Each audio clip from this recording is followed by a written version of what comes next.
Welcome back, everyone. Before we dive in, make sure you drop your thoughts and the lessons you took from this story in the comments. And don't forget to like and subscribe. Let's get into it. My name is Jared Colson, and I was 35 years old when all of this began. At the time, I was a high school history teacher in Atlanta, making about $62,000 a year. I loved my job, even though it was exhausting and underpaid. And I was the kind of person who thought a good day was one where my students actually debated something from the textbook instead of staring at their phones. When I met Nicole, I thought I had somehow stumbled into a life that was finally going to feel stable, maybe even special. She was 33 then, working in pharmaceutical sales, sharp as a blade, confident, and always dressed like she was walking into a boardroom. She made around $95,000 a year with bonuses, drove a sleek SUV, and owned a modern 2-bedroom condo in Midtown Atlanta outright thanks to an inheritance from her grandmother. From the beginning, Nicole impressed me. She knew exactly what she wanted, from her career path to the restaurant she preferred on Friday nights. She had a schedule for gym days, hair appointments, business trips, and social events, all carefully entered into her phone calendar. I was the opposite. Lesson plans, stacks of essays, and the occasional happy hour with coworkers were about as organized as my life got. Still, we were drawn to each other. She liked that I was grounded and patient, and I liked that she seemed to have every detail of her life under control. We dated for 2 years, and I honestly thought we balanced each other out. When she said yes after I proposed at a small park just outside downtown, I felt like my life had finally caught up to the stability I had always wanted. About 6 months before our wedding date, right in the middle of discussing guest lists and catering options, Nicole told me one evening that she needed to talk. We were sitting at her glass dining table in the condo, the city lights flickering through the floor-to-ceiling windows. She took a deep breath and said my name in that careful way people use when they are about to drop something important. For a second, I thought she might be pregnant or that she wanted to change the wedding date. Instead, she reached into her structured work bag, pulled out a thick folder, and slid it across the table to me. She said, "We need a prenuptial agreement." I stared at the folder. It was heavy, the kind of heavy that made my stomach tighten before I even opened it. I said, "A prenuptial agreement? I figure we might talk about protecting your condo and your inheritance, but this looks serious."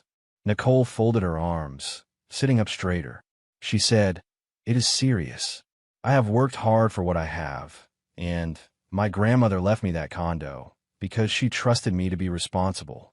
I need to make sure I am protected if something goes wrong." I was not against the idea in theory. I knew I did not bring much in terms of assets, just my 2015 Honda Civic, some furniture, and roughly $18,000 in savings if I added everything together. Still, something about the way she presented it, already drafted and printed, made my chest feel tight. I opened the folder and saw page after page of legal language. The document ran about 37 pages. It went into fine, almost obsessive detail about separate property, marital property, and what each of us would or would not be entitled to. The main points were laid out clearly near the front. Her condo would remain her separate property before, during, and after the marriage. Her inheritance and any future inheritance would stay hers. All assets acquired before the marriage by either of us would remain separate. Any assets acquired during the marriage through individual means would remain the property of whoever acquired them. Any lottery winnings, gambling proceeds, or windfall gains acquired by either party would remain separate property of the winner, and our income earned during the marriage would go into separate accounts, with us contributing to a joint account only for shared household expenses, which we would split 60-40 based on our income ratio. My eyes stopped on the line about lottery winnings and windfall gains. I could not help it. I actually laughed. I said, "Nicole, I buy maybe one scratch-off ticket a year when I am in line at a gas station and feeling bored. This seems a little excessive." Nicole did not laugh. Her expression stayed completely calm, but her eyes tightened just a little. She said, "My attorney insisted it protects both of us. You never know what could happen. Someone could get lucky, and things get messy in a divorce." I said, "Both of us? I do not exactly have a hidden fortune tucked away. The biggest surprise I could get is a cost of living raise." That was when I noticed that we were not alone. Her mother, Patricia, had been in the kitchen when I arrived, cooking something for dinner and pretending not to listen. Now she walked over, wiped her hands on a towel, and took a seat at the table like she had been invited to a meeting. Patricia said, "Sweetie, this is just smart planning. You understand that, right? Nicole has worked hard, and her grandmother's gift was meant for her. A prenuptial agreement is a way to protect what already exists." Nicole nodded, almost like they had rehearsed this together. I felt something twist in my gut. It was one thing to discuss a legal document as partners, and another to feel like I was being outnumbered in my own engagement. I took a breath and tried to stay calm. I said, "I am not opposed to a prenuptial agreement, but I would feel better if I had my own lawyer review it. That is normal, right?" Nicole's face shifted in a way I had never seen before. Hurt and irritation mixed together. She said, "Why do you not trust me? My attorney already drafted this with my best interests in mind, and, by extension, our best interests. You are not bringing anything into the marriage that is at risk." I replied, "It is not about trust. It is about being smart with legal documents." "That is what you just said." Nicole sighed dramatically and looked over at Patricia, who gave her a sympathetic look. Then Nicole turned back to me and said, "Fine. If you feel like you need someone else to look at it, do that. But I'm telling you now, if you do not sign this agreement, there will be no wedding. I cannot marry someone who will not respect my boundaries and my need for financial security." The ultimatum landed like a brick in my chest. I sat there for a moment, staring at the stack of paper, thinking about deposits already paid, invitations designed, and the way my students had excitedly asked if they could see wedding photos in the fall. The next day, I took the prenuptial agreement to a friend of mine from college, Harold, who had gone into law. He owed me a favor for helping him cram through a history requirement years earlier, and when I called, he told me to bring the documents by his small office near downtown. Harold skimmed the pages quickly at first, then more slowly. Every now and then he shook his head or smirked. When he finished, he leaned back in his chair and said, "Jared, this is one-sided, but in a very particular way. She is protecting assets you do not even have access to. It locks down her condo, her inheritance, and anything else she gets on her own. It makes sure that if someone wins the lottery or gets a big unexpected payout, the other person has no claim. But you, my friend, are not giving up anything you currently own. There is nothing in here that reduces what you already have." I asked, "So is it bad? Should I refuse to sign it?" Harold shrugged. He said, "From a fairness perspective, yes, it leans heavily in her favor. From a legal perspective, it is enforceable. You are allowed to sign a bad deal as long as you understand it and are not forced at gunpoint. If you love her and you are willing to accept that everything she has stays hers and everything you have stays yours, then signing this does not take away your current possessions. But if you ever come into money, this agreement protects it as yours too, whether she realizes that or not." I sat there, twirling the pen in my fingers. Harold added, "If you decide to sign it, document that you consulted your own attorney, and keep a copy of everything. But do not sign it thinking you will fix the unfairness later. It is what it is." I walked out of that office with a strange mix of reassurance and unease. Nicole had talked so much about fairness and partnership in our relationship, but this document did not feel like a partnership. It felt like a shield, one angled entirely around her. Still, I loved her. I loved the way she would put her head on my shoulder when we watched movies, how she texted me random photos from work trips, and how she had cried when I proposed. I told myself that money was not worth risking the relationship.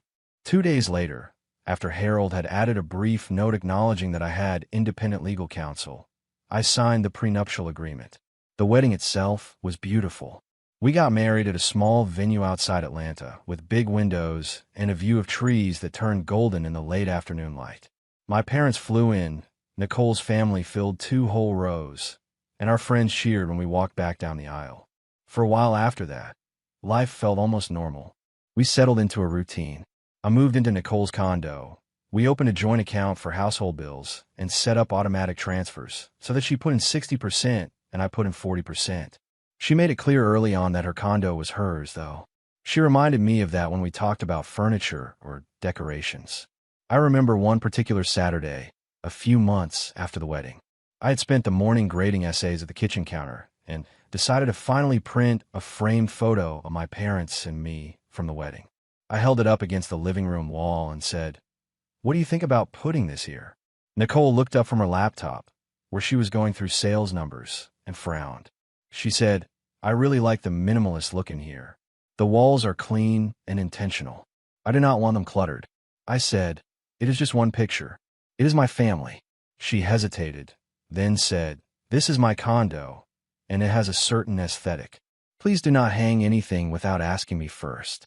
Maybe we can put it in the guest room closet, so it does not throw things off out here." It stung more than I admitted at the time. Little moments like that began to pile up. When we talked about vacations, she would say, "I am paying more of the bills, so I think it makes sense if I decide where we go." When she bought new furniture, she would say, "I will cover this myself, so it will stay with me if anything happens." She kept meticulous track of which items she purchased and which ones I bought. I started joking with my coworker Maya, another teacher, that I was a long-term guest with a shared utility account.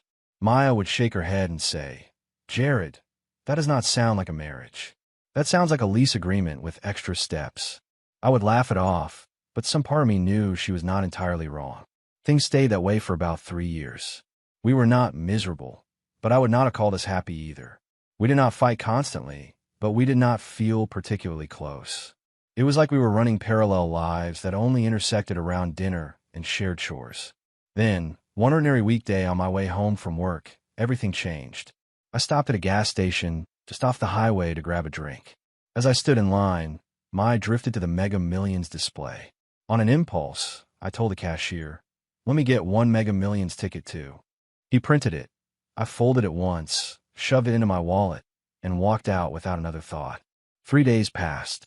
On the third evening, I was sitting at the desk in our small second bedroom, grading a stack of quizzes on Reconstruction and trying not to think about how many of my students had not done the reading. I pulled my wallet out to grab my school ID and saw the folded lottery ticket still tucked behind receipt. For a moment, I almost tossed it in the trash. Instead, I typed in a lottery website on my laptop and pulled up the winning numbers. I started reading them off one by one, comparing them to my ticket. At first, I thought I was misreading things. One number matched, then another, then another. My heart started pounding. By the time I got to the last number, my hands were shaking. I checked the numbers again and again. I did not win the full record-breaking jackpot, but I had matched 5 numbers plus the mega ball on a smaller drawing. The total came to $5.2 million before taxes. I sat there in silence for at least 20 minutes, feeling like the room had tilted. I called the lottery office and spoke to a calm woman named Ms. Hawkins, who walked me through the verification process. She said, "Yes, sir, those numbers do correspond to a winning ticket. You will need to come in with identification, and we will discuss whether you want the lump sum or annuity.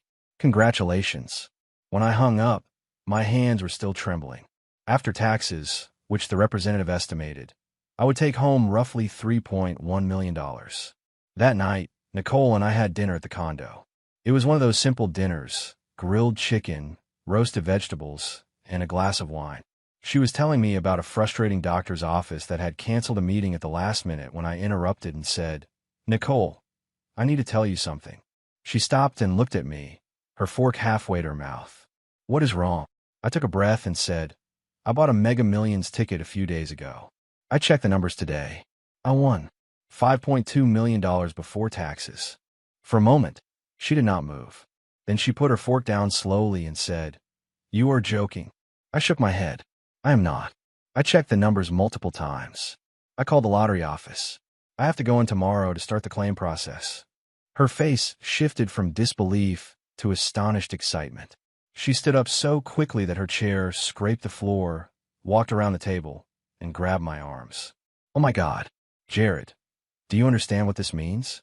We are rich. We can pay off everything, upgrade the car, maybe move into a bigger place, start thinking about that house in the suburbs we talked about. We can travel, invest, really build something together." I let her hug me for a moment, then I carefully pulled back. I said, "Nicole, hold on. We need to talk about how this fits with the prenuptial agreement." She blinked. "What does that have to do with this?" "This is our money," I said quietly. "The agreement you had drafted says that any lottery winnings, gambling proceeds, or windfall gains acquired by either party remain the separate property of the winner. The language is very clear. Either party means either one of us. That includes me." The excitement drained from her face as if someone had shut off a switch. She stared at me for a second, then said, That clause was meant to protect my future assets. I replied, "It does protect your future assets. It also protects mine. The agreement does not say any lottery winnings acquired by Nicole are hers alone. It says any lottery winnings acquired by either party remain separate." She shook her head, color rising in her cheeks. "You did not have anything when we signed that. That clause was clearly for me. You were never supposed to actually win anything life-changing. You are twisting this." I put my hands flat on the table and said, "Nicole, I am not twisting anything. I am reading the words that your lawyer wrote. When you wanted to make sure your condo, your inheritance, and any windfall you might get stayed yours, that was fair because you earned those things or were given them. When I win something by sheer luck, suddenly the same rule is unfair." She said, "We are married. We're supposed to share. I have been planning our future with both our incomes in mind. You cannot just cut me out." I answered, "You made it very clear from the beginning that what was yours was yours. You reminded me often that your condo was not ours. It was yours. Your inheritance was not ours. It was yours. You insisted on separate accounts. I contributed 40% of the household bills into a joint account and never touched your money. Now, for the first time, I have something substantial that is mine, and you want everything to suddenly become shared." She stood up abruptly and walked down the hallway to her home office. I heard drawers opening and closing. A minute later, she came back with the original prenuptial agreement and dropped it on the table. She flipped through the pages until she found the section on windfall gains. For a long moment, she just stared at the clause, reading it over and over again. Then she looked up at me with a strained expression and said, "This is not fair. I did not mean it like this." I said quietly, "What you meant is not what the contract says. We both had lawyers. We both signed." The rest of that night was tense and quiet. Nicole retreated into the bedroom and spent hours on her phone. I sat in the second bedroom, staring at the winning ticket on the desk, feeling both elated and strangely heavy. The next morning, I went to the lottery office during my planning period at school. Ms. Hawkins walked me through the paperwork, and I chose the lump sum. I did not tell any of my students what was going on, though one of them did ask why I seemed distracted during a lecture about the Great Depression. After school, I met with a financial advisor recommended by Harold. The advisor, a calm, methodical man named Eric Dalton, asked detailed questions about my income, debts, and long-term goals. When I told him about the prenuptial agreement, he raised his eyebrows and said, "So this money, under that agreement, remains entirely your separate property?"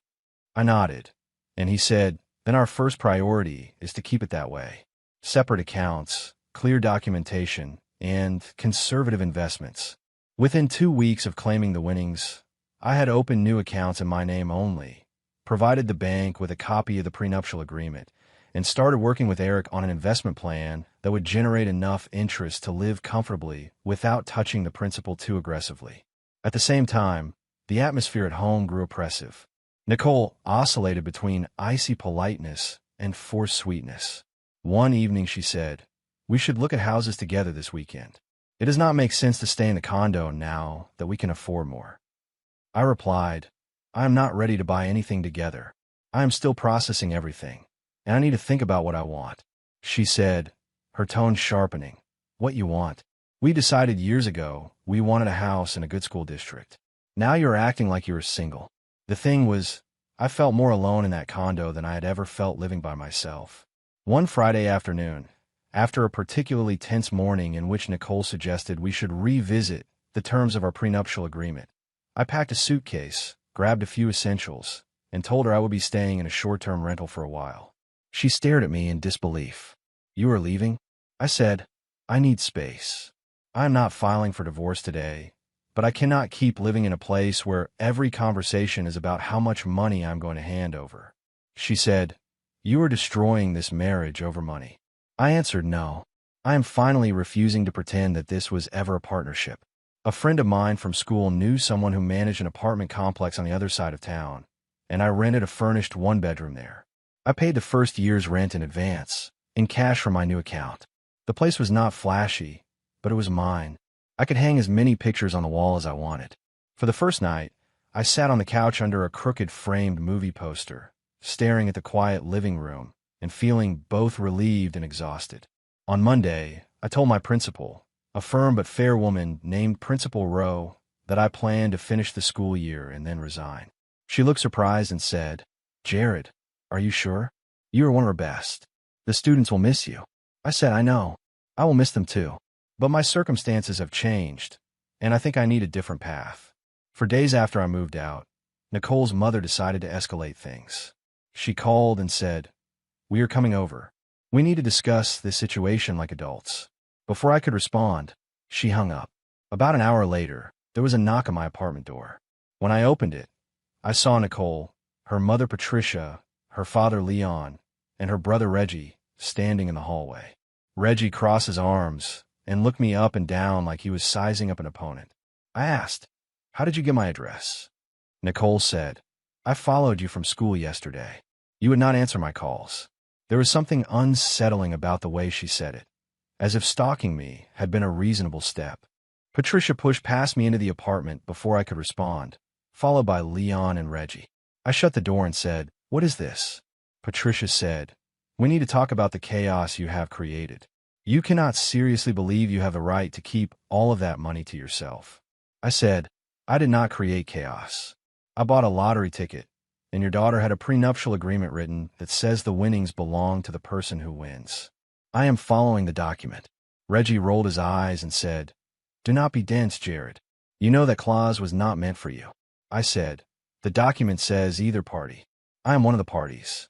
Leon, who had been quiet until then, cleared his throat and said, "Son, be reasonable. When you signed that agreement, you were making teacher money. The spirit of that contract was to protect existing wealth in case of divorce, not to cut my daughter out of a future windfall." I replied, "It is a legal contract. The words matter. You cannot walk into court and say, 'Your Honor, the spirit of the contract was different from what we wrote.' That is not how this works." Nicole's eyes filled with tears, and she said, "How can you be so cold? I thought you loved me. We had a life planned. Now you are treating me like a stranger." I said, "I did love you. I still care about you as a person. But you made it very clear when we married that your money was yours. You insisted on separate finances, separate accounts, separate ownership. All I am doing now is living by the rules you set." Patricia pointed a finger at me and said, "This is financial abuse. You are withholding marital assets from my daughter."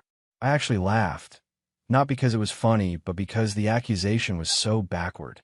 I said, "Your attorney drafted the prenuptial agreement.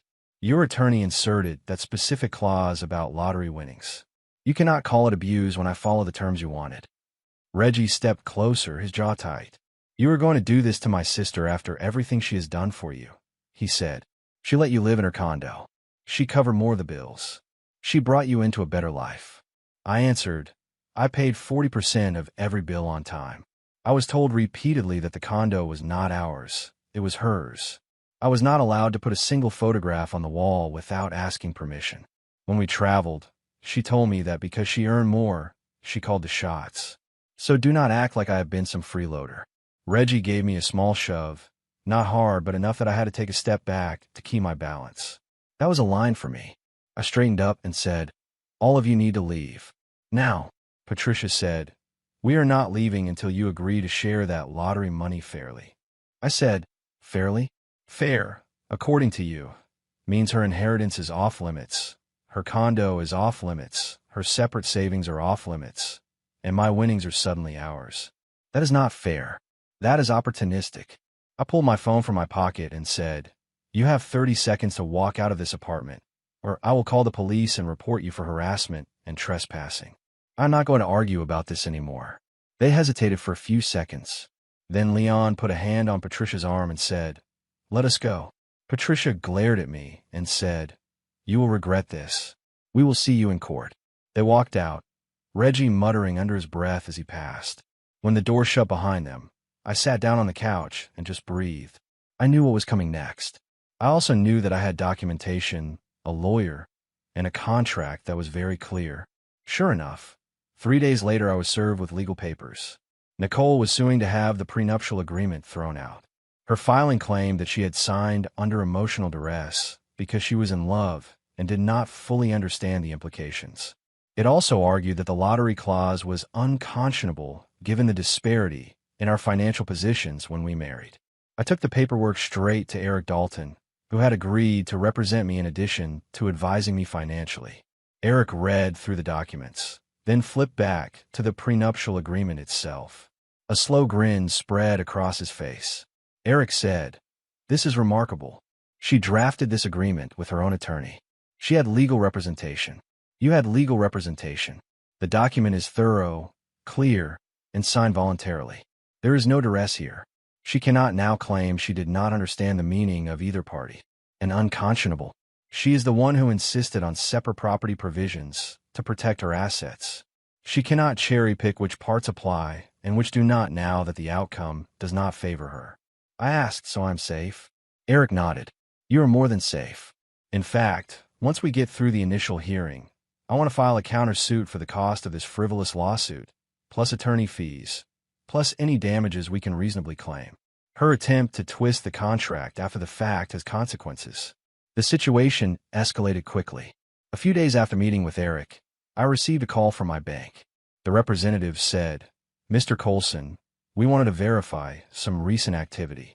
Your wife called in and attempted to report fraud on your joint account and asked us to freeze all funds. She also requested emergency access to your new accounts, claiming that you were hiding marital assets and that she needed access as your spouse. The bank had denied her request because I had previously provided the prenuptial agreement and clear instructions that my new accounts were separate property." The representative added, "We flagged the attempt and documented it. We wanted to make sure you were aware." The same week, my phone rang again. This time it was my principal. Principal Rose said, "Jared, I want to touch base with you about something unusual. Your wife contacted the school, saying you had come into sudden money and were acting erratically, and suggested you needed a mental health leave. She implied that you might not be fit to teach right now." I felt a wave of heat rise in my face. I asked, "What did the school do?" Rose said, "Nothing. I told her that our staff is monitored and supported, and if you needed help, you would ask for it. I know your character. I want to give you a heads up so you could document this. It could become relevant." I thanked her, hung up, and sat quietly for several minutes. Nicole was not just upset. She was trying to paint me as unstable to gain leverage. That night, I went through some old digital files on the shared desktop computer that had once sat in Nicole's home office.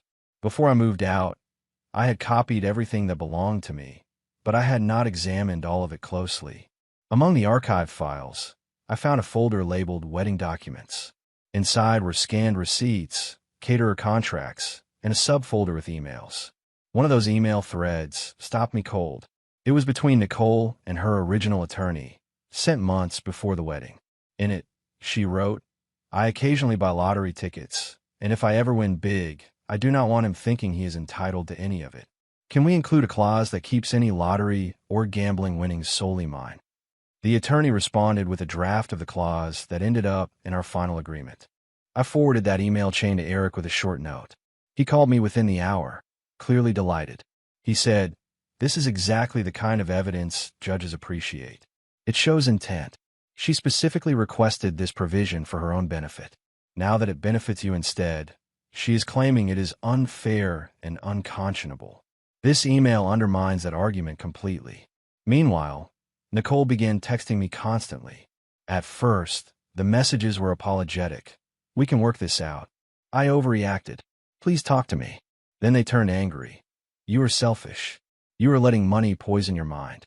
Everyone thinks you are being cruel."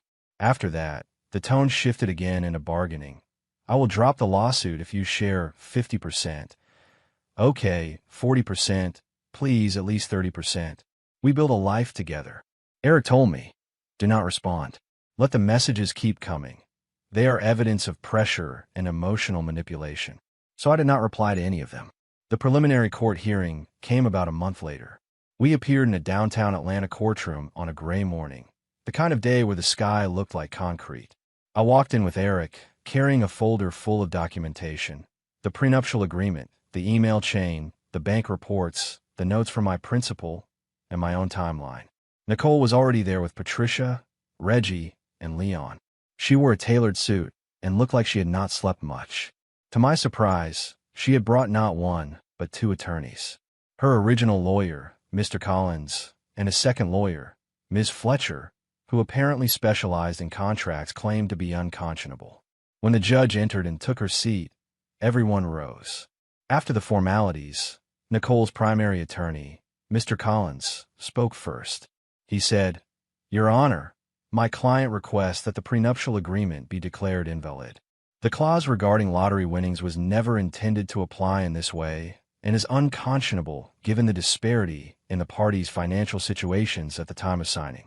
The judge held up a hand. "Counselor, did your client have legal representation when she signed this agreement?" Collins said, "Yes, Your Honor, she did." However, the judge interrupted. "Did the respondent have legal representation?" Eric answered, "Yes, Your Honor, he did."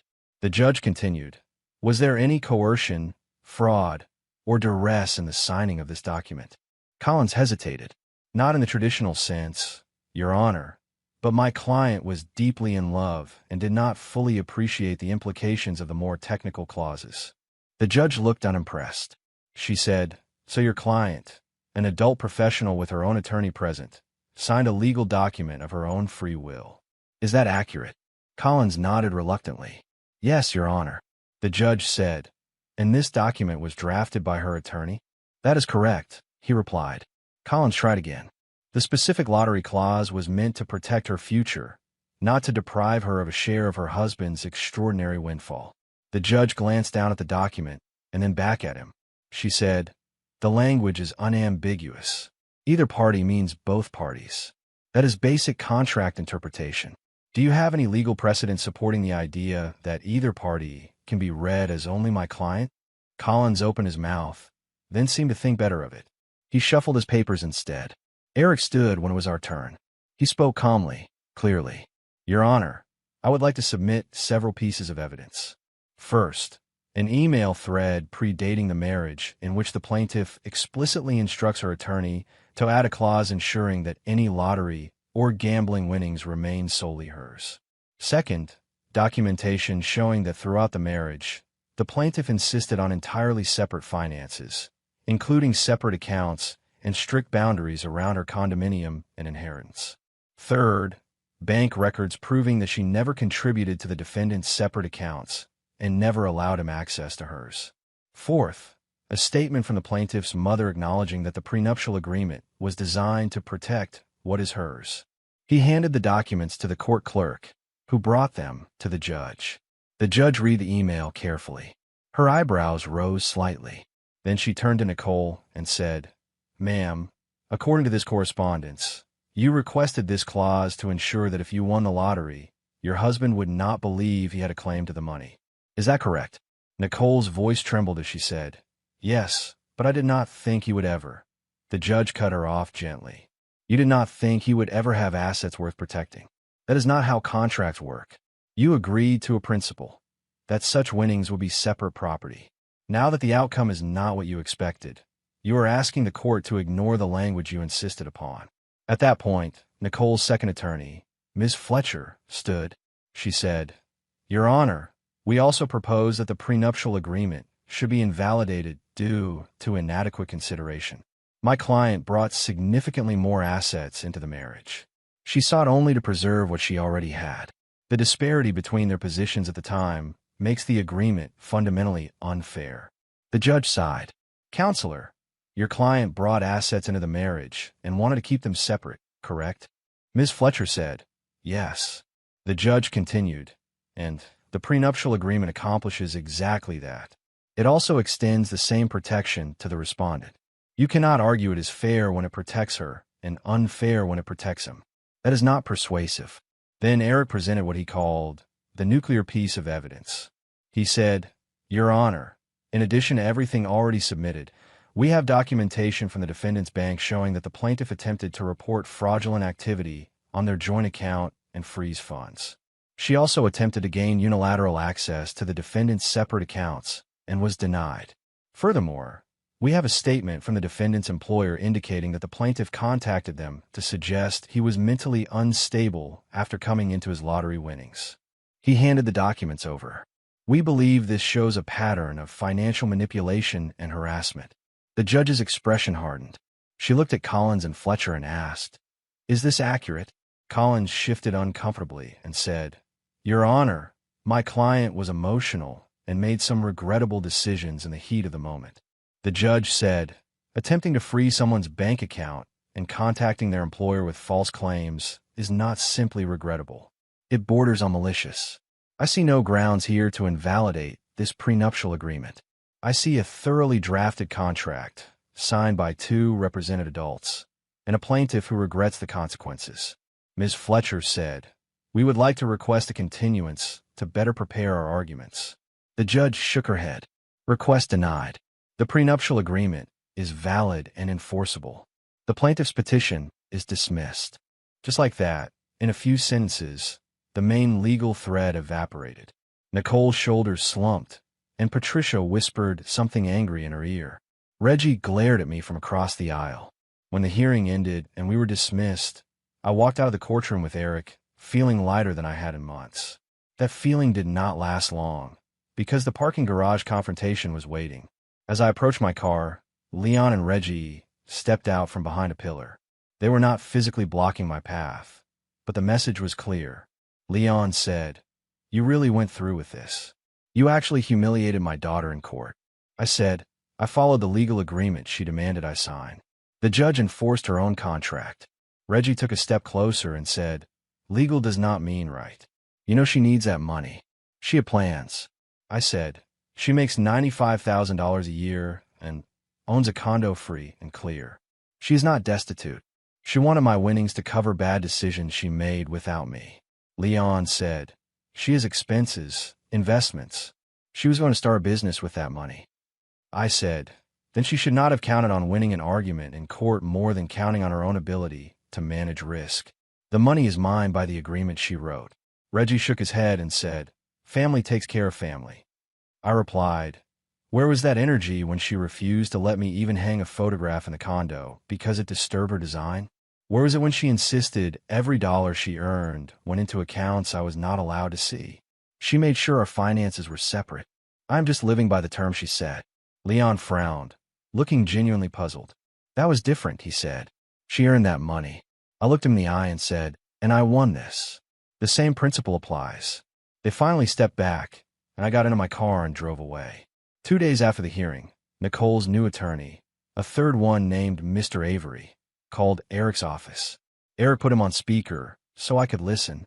Avery said, "My client would like to avoid additional litigation and the public spectacle that may come with it. She is willing to drop all current and future claims in exchange for an $800,000 settlement." I almost laughed, but Eric beat me to it.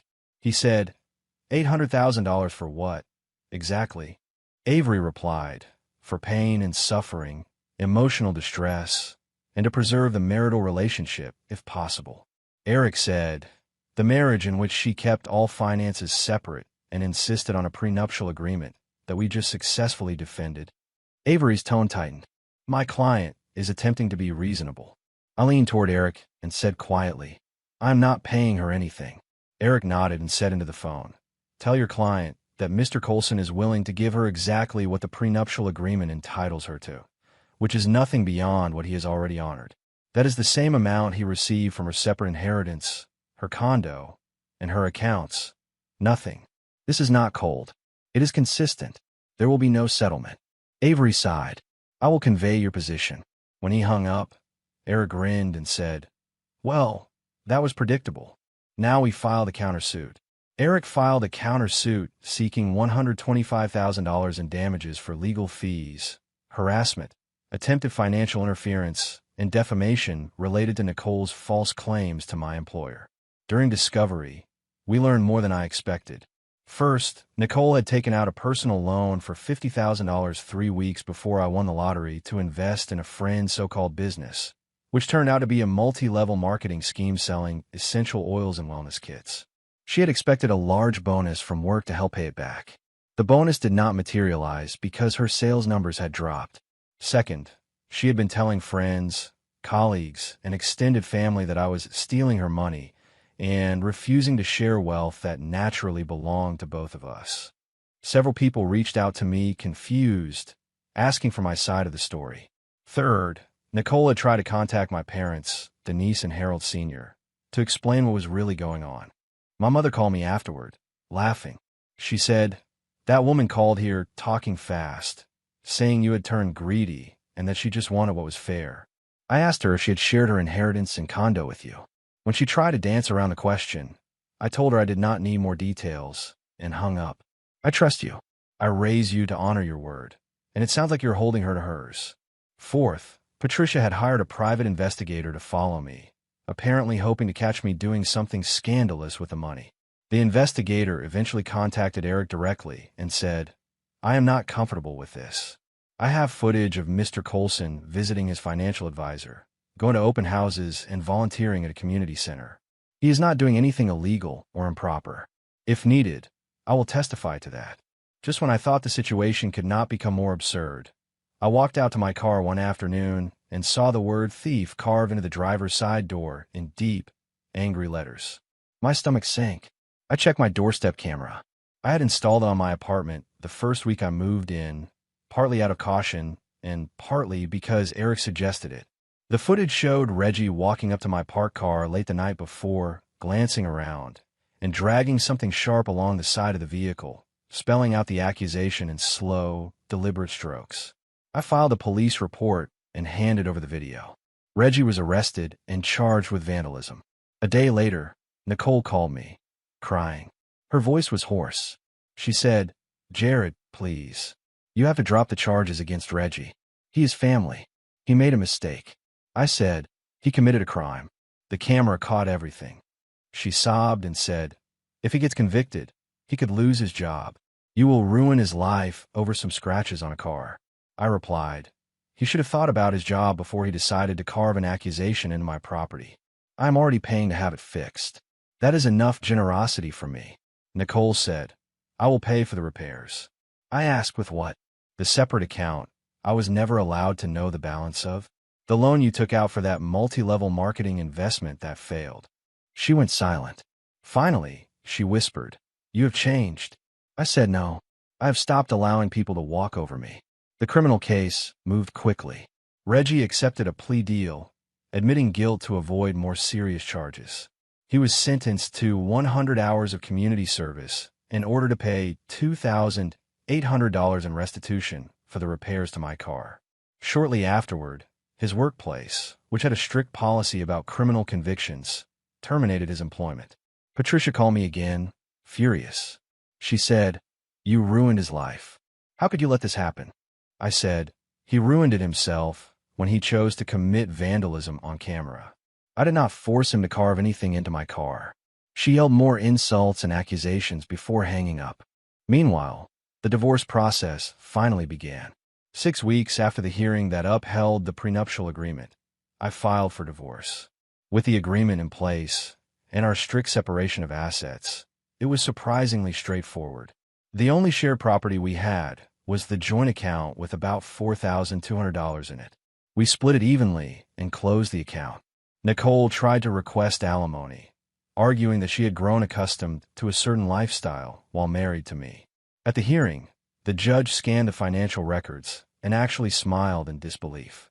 "Ma'am," she said, "according to these documents, you maintained separate finances throughout the marriage, earned more than your husband, and contributed to one shared account only for bills.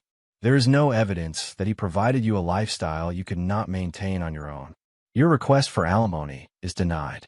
Nicole's attorney tried one last argument, claiming that the lottery winnings had fundamentally changed the marital dynamics and therefore should be considered in determining support. The judge shook her head.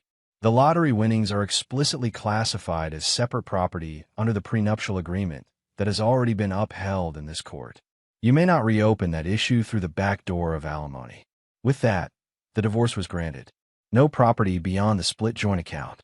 No support payments. No ongoing financial ties.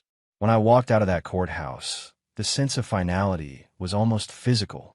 The marriage was over, and so was the constant pressure to justify my own existence in someone else's financial blueprint. The countersuit resolved shortly afterward. Nicole's lawyer finally convinced her that fighting in court would cost more in fees and potential damages than reaching a settlement. She agreed to pay $85,000 to cover my legal fees and part of the damages related to her attempts at financial interference and defamation. Her professional liability insurance covered the defamation portion, but the rest came from her own pocket. Combined with the failed $50,000 personal loan for the multi-level marketing business, her finances were in disarray. She had missed 2 payments on the loan, and her credit score dropped significantly. The irony was painful and sharp. She had tried to tap into my lottery winnings to cover reckless financial decisions, and ended up deeper in debt instead. Reggie's consequences were just as severe. Beyond his legal penalties, his termination meant he had to move back in with Patricia for a while. Friends of theirs, who still spoke to people in my circle, said he was bitter and blamed me for overreacting. I did not dwell on it. I had spent too much of my life trying to manage other people's reactions. Leon, on the other hand, surprised me. He called one evening and said, "I owe you an apology." I did not realize how far things had gone. I tried to tell Patricia and Nicole that the prenuptial agreement was too strict when they were planning it. They would not listen.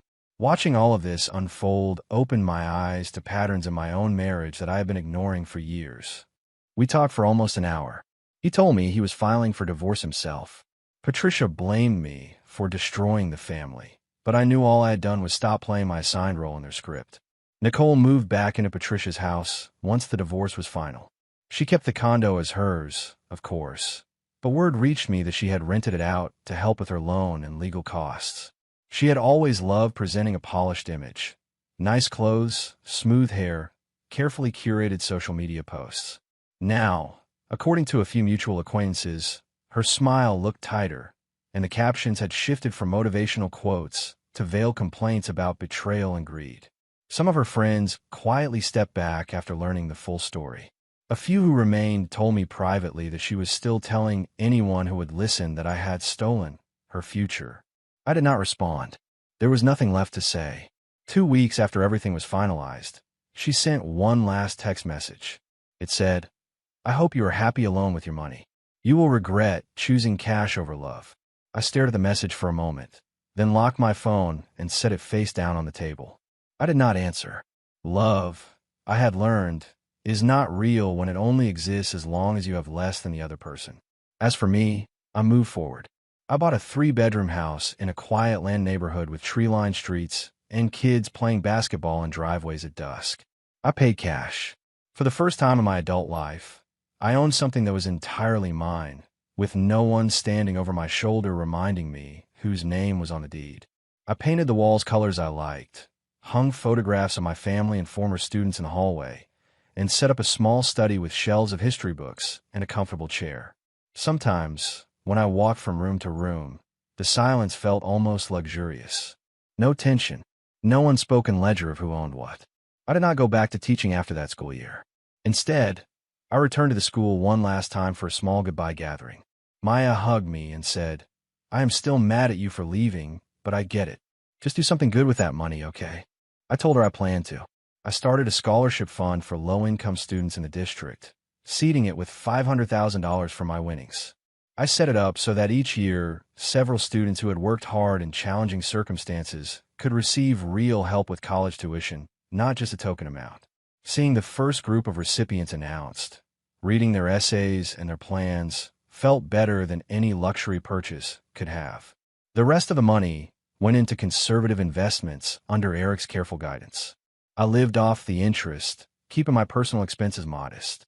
I volunteered at a local community center a few days a week, helping teenagers with homework and giving informal history talks when they needed a break from math problems. Sometimes one of them would ask, "Mr. Colson, if you had a ton of money, would you still work?" I would smile and say, "I would still do something that mattered to me." That is the point. They had no idea how literal my answer was. When I looked back over the entire saga, a pattern emerged so clearly that it was almost embarrassing I had not seen it sooner. Nicole had never truly seen me as a partner. She had seen me as someone convenient, dependable, and quiet, someone who would pay his share of the bills, keep his opinions about her financial boundaries largely to himself, and not rock the boat. Her insistence on the prenuptial agreement had not been about mutual security. It had been about control. She wanted to know that no matter what happened, her assets would remain untouched while mine were available if they benefited her in day-to-day life. The early signs had been there. Her refusal to let me personalize the condo, her discomfort with the idea of pooling money for anything beyond basic bills, her quickness to remind me what was hers. I had chosen not to see them fully because I was in love with the idea of being married, of being settled, of having a clear life trajectory. When I scratched that $2 ticket at the gas station and tucked it into my wallet, I had no idea it would become the key that unlocked every buried truth between us. The lottery did not change who I was. It did not make me greedy or cold. What it did was strip away the illusion that our marriage had been built on mutual trust. It revealed who Nicole was when the balance of power shifted in a way she had not anticipated. People sometimes told me I should have given her something, that marriage is about generosity and compromise. They were not wrong about what marriage should be. They were wrong about what ours had been. Nicole had carefully built walls around everything that was hers and invited me to help reinforce them.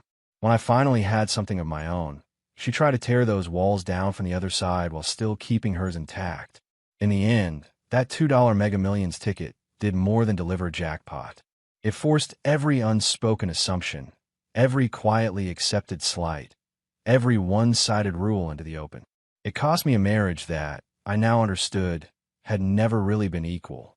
In exchange, it gave me freedom, clarity, and a life in which I no longer had to ask permission to exist in my own home.